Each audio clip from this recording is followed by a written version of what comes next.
Chapter 31. The Fifth Heaven and the 17th Teacher, the Eternal Law.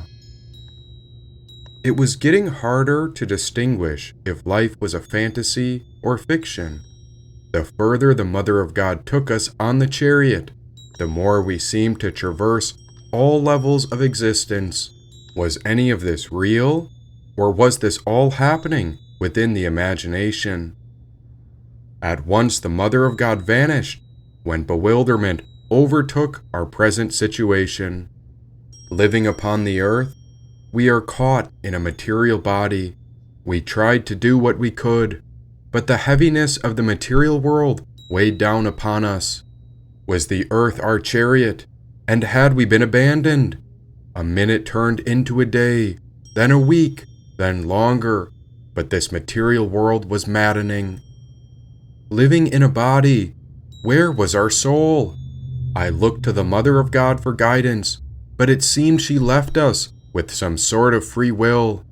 And so I began to feed birds, cats, and an opossum. It seemed more and more animals came near, and so I named the opossum Cicero. Then I'd feed him cat food at night, and he'd emerge in the darkness with a muzzle that was long and white. Cicero, Cicero, you are so lucky you weren't born into the body of a woman or man. Surely the opossums have lived far better than us humans. So what is your secret? Tell me and I will listen. Go on, Cicero. Teach us the secrets of life if you grant us permission. In my last life, they called me Mitra, and there I was one with God. Still to this day, I am devoted to the Sanatana Dharma, which is the eternal law. Have you heard that God is within us? Surely you recognize me as your kin, for I am a spirit soul like you, yet in this worldly existence, you found me in the body of an opossum, said Cicero. What is the Sanatana Dharma?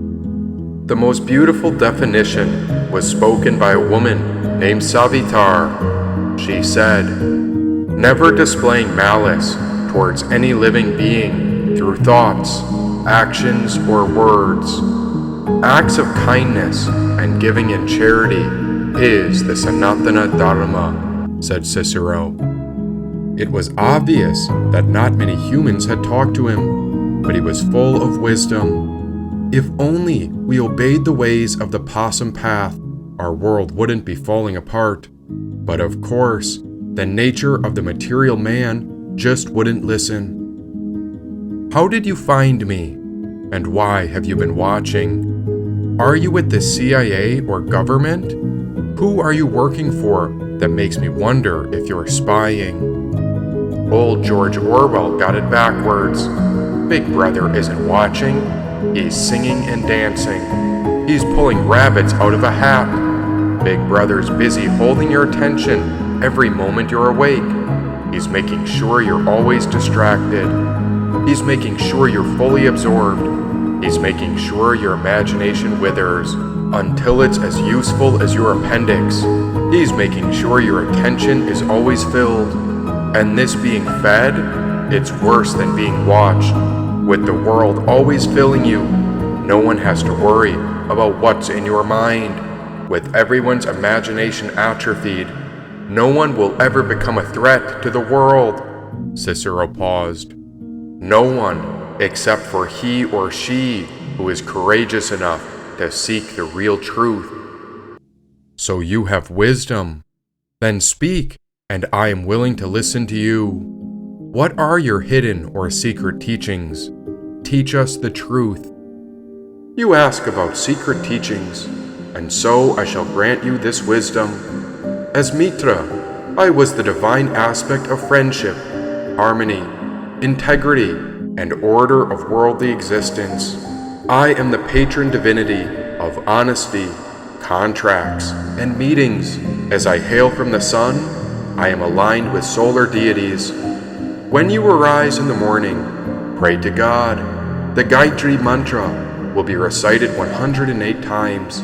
And if you do this, you too will know the eternal law. Now when it comes to God, you should know that all is one. This is the source that exists within us, as it also exists within everything, said Cicero. But Cicero, my guide and my lord, what is the material world for? Day after day we hunt, and day after day our debts increase. Yet the suffering of this material world only seems to grow worse. So when does the agony of this material realm cease? Oh, please. Glory follows virtue as if it were its shadow. You are of the same spiritual essence as the Creator, and so your soul stretches far beyond this world, said Cicero. But Cicero, no fortune follows us. Everywhere we go, pain and misery seem to follow. We offer what we have to those who need help, for men and women upon this earth live so hollow.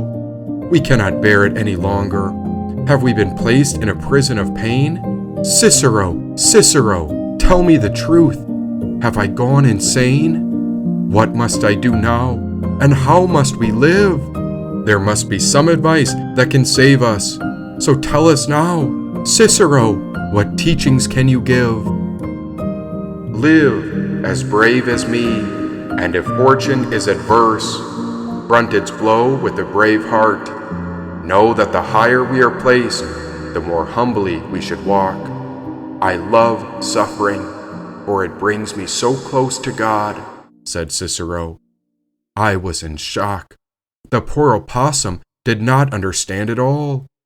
Cicero, my lord, surely we were in heaven once together, but what have we done to endure such a terrible fall? A fall! We have not fallen. We are chosen. Any man and woman can make mistakes, but only an idiot persists in their error. Shake off this cowardice and drive our chariot into the battle, said Cicero. A chariot? Surely I have gone mad. Once upon a time, I believed I held the reins, but the reins have slipped away from my hands. I walk in the dirt, approaching the valley of death. I'm afraid the suffering of this world has taken a toll upon my mind, and the pain has pushed all of us beyond what can be surpassed. If one has gnosis, she and he is from above. If she is called, she hears, she answers, and she turns to that which is calling her. There she ascends to God, and she knows in what manner she is called. Having this knowledge, she does the will of the one who has called her. She wishes to be pleasing to God. She knows her entire life is devoted to the eternal law. She who is to have knowledge in this manner knows where she comes from and where she is going. She knows as one who, having become drunk, has turned away from her drunkenness, and having returned to herself, she has the right to what is hers, said Cicero. But you haven't seen the obstacles. Humanity has cultivated a veil of evil that covers the soul. How do we reclaim our innate goodness, and how is such a recovery possible? What stands in the way is the way, said Cicero. Certainly, you believe everything you say, but mankind does not obey. They have deceived their own kind, pushing us into debt that no one can repay. Every country on earth is in debt, but to whom do they owe? The common man and woman work so hard to survive, so how has the world fallen so low? Even the wealthiest men and women are in debt to the earth, yet the great Mother of Earth charges no fee for the food and minerals. It is the great Mother alone who gives each human a birth, said Cicero. Cicero, Cicero, I'm losing my mind. I have been placed in the wrong body, and they've sent me to this planet at the wrong time. Look at what's happened, and how do you even recognize me? I am trapped in a hellish prison, and I do not know who has the key. What makes us free is the gnosis of who we were, of what we have become. Why, you have the knowledge within, so we are all one. What makes us free is the eternal law of where we were, of wherein we have been cast, of where we are hastening, of what we are being freed into at last, of what birth really is. This incarnation is not a mistake, but rather your life is defined by the effort and contribution you give, said Cicero. But in this material body, we have no net worth. We are being buried by the capitalists. All the while, we are tasked to help the suffering souls who roam upon the earth. Net worth? Net worth is not about money or wealth. A soul's net worth has nothing to do with material things, but rather, our net worth is about our contribution in the end. Wake up, my daughter. Do not go back to sleep. Look inside of your heart cave, and there you will find the key. Ignorance is a slave. Gnosis is freedom. If we know the truth, we shall find the fruits of the truth within us. And when we are joined to it, it will bring fulfillment. Most people have faith in someone else. Most people think having faith means having faith in someone else's faith. But this is a trap, and it can become a prison and a cage. Free yourself at once. You are not confined to someone else's opinion and views. Look within you and see how we are all part of the truth. If I tell you these things you care about, and they become true after your concerns, will you understand what you must do? I give vision to those who wish to see. I will make the living fountain overflow, so that wisdom may live and drink freely. Let us bless our Lord Jesus, who has sent us to the Spirit of truth. As he came into our world, he revealed the universe. Jesus dug a river in the cosmos. He dug it with a spade of truth. He dredged it with a basket of wisdom, said Cicero. You speak of Jesus, but where has he gone? We believed in Jesus, and yet why does it feel like we wrestle with God? Jesus is a quiet guide.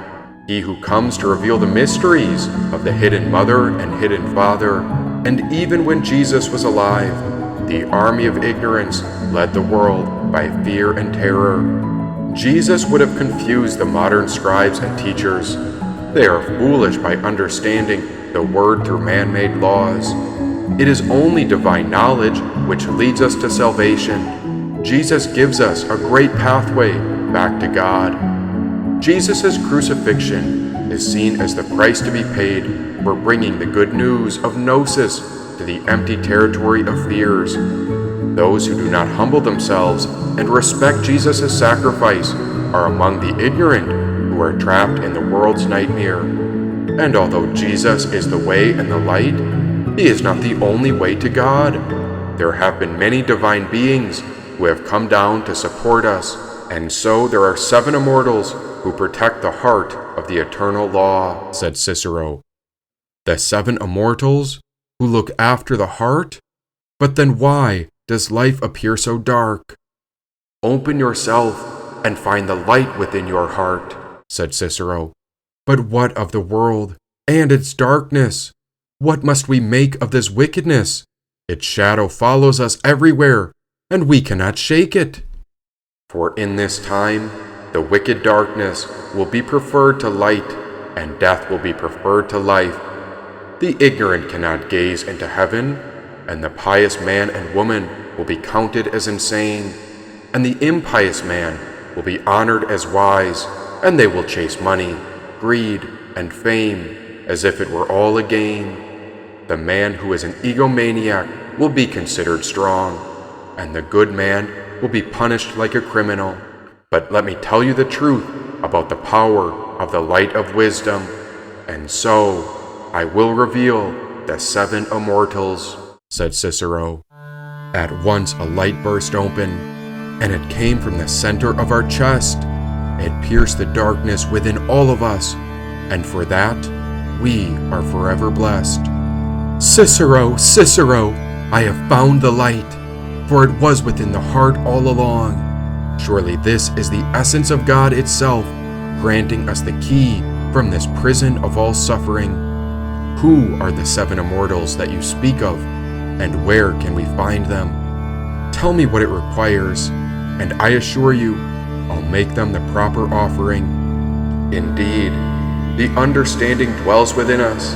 In me, it is as though the power were pregnant. For when I was conceived from the fountain of youth that flowed to me, the Great Mother gave birth to it, said Cicero. My father, you have spoken every word which allows me to see. I am amazed at this statement that you have just made, for I believe that which you have said grants us the power to be freed.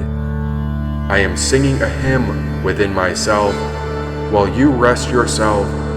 This is the song of God. Be active in praise, for you have found what you seek in the eternal law, said Cicero.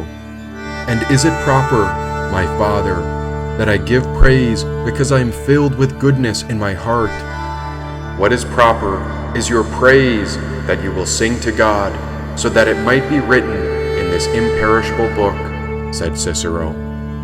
There before me came a book of divine words, and I realized that long before us came a scribe, the Apocryphon, which is the secret book. Many have searched for it, but few will be able to look.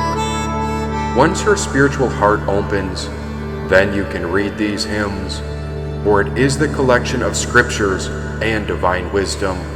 Yes, it was scribed by Lord Ganesha and told by Vedavyasa. One wrote while the other spoke, and so the eternal law was given to all life. Vedavyasa is one of the 7 immortals, and now the book of life is within your hands. Offer up your troubles and reveal the eternal law to woman and man, said Cicero. I have received life from you, for you make me wise. I praise you. You are the one who exists from the Spirit. I sing a hymn to you reverently, but how do you explain the 7 immortals, and what is the nature of their immortality? They surrender to the supreme power and become the powers that are in God. This is the aim of those who have gnosis, to become of God. Even so, it is, my daughter, when a woman is born again. It is no longer a body of 3 dimensions that she perceives, but a spiritual vessel. This is the chariot that you ride upon. This is your purpose, which will carry the eternal law, said Cicero. Father, now that I see in mind, I see myself to be the all. I am in heaven and in earth, in water and in air. I am in beasts and plants. I am a babe in the womb, and one that is not yet conceived, and one who has been born. We are present everywhere. Now, my daughter, you know what rebirth is. The one who knows arises and testifies to spirit as to herself. Here you step into the realm of the immortals, beyond the curtain of the material and egoic self, said Cicero. Then this light, into which no eye can gaze, is God. The one true God is unlimited, since there is nothing before it to limit it. Unfathomable, since there is nothing before it to fathom it. Immeasurable, since there was nothing before it to measure it. Invisible, since nothing has seen it. Eternal, since nothing exists externally. Unutterable, since there is nothing before it to give it a name.